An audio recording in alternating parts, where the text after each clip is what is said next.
নদিয়া জেলার কালীগঞ্জ ব্লকের দেবগ্রামে এসএস বাজার শোরুমে ভয়াবহ অগ্নিকাণ্ড ঘটে রাত্রি ৮টা নাগাদ। সেখানে জানা গিয়েছে প্রথমে দেবগ্রাম আরওপি এবং ফায়ার ব্রিগেডে খবর দিলে একটি ইঞ্জিন এসে আগুন নেভানোর চেষ্টা করে। জানা গিয়েছে ৮০টার মতো মোটরসাইকেল পুড়ে ভস্মীভূত হয়ে গেছে। আপনারা দেখছেন সেই ছবি সোহান নিউজ ২৪ এবং আসুন সেখানকার ম্যানেজার এবং স্থানীয় মানুষজন কি বলছেন আপনারা শুনুন।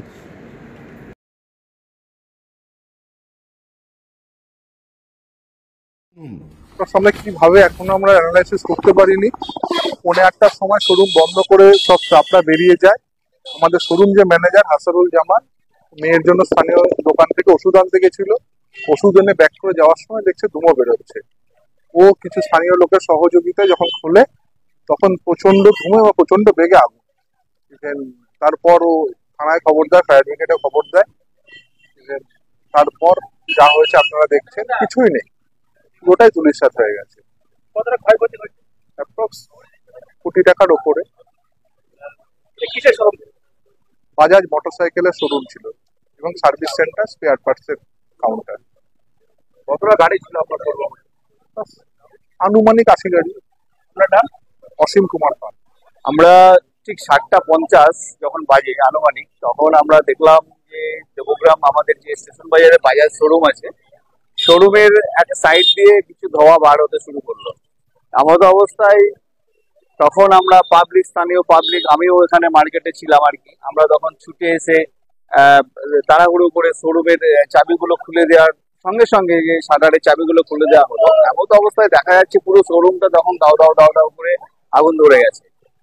এটা যখন ধরে গেছে আমরা সঙ্গে সঙ্গে দেবগ্রাম আরোপির যিনি ইনচার্জ বড়বাবু দেবাকর বাবুকে আমি ফোন করলাম স্যারকে, যে স্যার এরকম একটা ঘটনা ঘটেছে। উনিও সঙ্গে সঙ্গে দমকলের খবর দিয়েছে। এমত অবস্থায় যা পরিস্থিতি, তখন এলাকায় আগুনটা যাতে ছড়িয়ে না যায়, প্রচুর পাবলিক এসে হেল্প করেছে।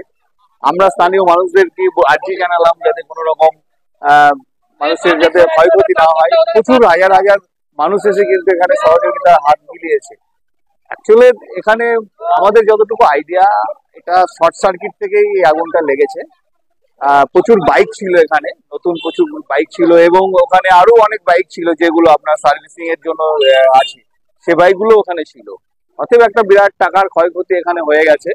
এবং আগুনের যা লেলিহান বা শিখা, যা ভয়াবহতা দেখলাম, নিজের চোখে দেখলাম যে এই আগুনটা হয়তো ফায়ার ব্রিগেড তারা যদি তাড়াতাড়ি, বা দেবগ্রাম পুলিশ প্রশাসন বা এরা যদি না আসতো আর কি, ওনাদের তাড়াতাড়ি সহযোগিতায় যদি ফায়ার ব্রিগেডটা না আসতো, হয়তো আরো এখানে অনেক বড় কিছু ঘটে যেত। এখানে একটা ব্যাংক আছে, পাশে আপনার 4 চাকা শোরুম আছে, পাশে আর একটা আছে হুন্ডা শোরুম আছে, উপরে বন্ডস ইন্টারন্যাশনাল স্কুল আছে বাচ্চাদের। তা এই যে একটা ভয়াবহতার মধ্যেও এখন আগুন নিয়ন্ত্রণ এসেছে, যা খুব ভালো হয়েছে। ফায়ার ব্রিগেড এবং স্থানীয় মানুষের একটা তৎপরতাই আগুনকে এখন নিয়ন্ত্রণে আনা গেছে। আমার নাম কাজল শেখ।